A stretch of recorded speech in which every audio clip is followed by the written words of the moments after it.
133টা দেশকে পিছনে ফেলে প্রথম স্থান হয়েছে বাংলাদেশের হাফেজ নুরুদ্দিন জাকারিয়া। বিশ্বজয় এমন অর্জন, আপনারা বলেন প্রশংসা করবো কি দিয়া? অনেকে যেখানে কোরআন তেলাওয়াত করতে পারে না, জাকারিয়া সেখানে করে ফেলেছে মুখস্থ টুটস্থ। বাংলাদেশের একটা ছেলে যে এত সুন্দর কোরআন তেলাওয়াত করতে পারে, বিচারকটা হয়ে গেল আশ্চর্য। এটা যদি মেসি নেইমার রোনালদোর কোনো ভিডিও হতো, মুহূর্তে হয়ে যেত ভাইরাল। এই কোরআনের পাখিগুলোকে নিয়ে যখন আমরা কথা বলি, শেয়ার করতে চায় না কেউ আজকাল, শেয়ার করে দিয়েন।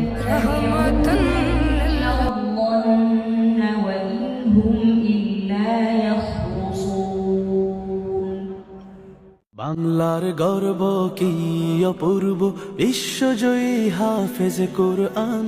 কোরআন পড়ে তুমি কেড়েছ হৃদয়, ভূমি রেখেছ বাংলার মান। বাংলার গর্ব কি অপূর্ব, বিশ্বজয়ী হাফেজ কোরআন। কোরআন পড়ে তুমি কেড়েছ হৃদয়, ভূমি রেখেছ বাংলার মান। ও হাফেজে কোরআন, ও হাফেজে কোরআন।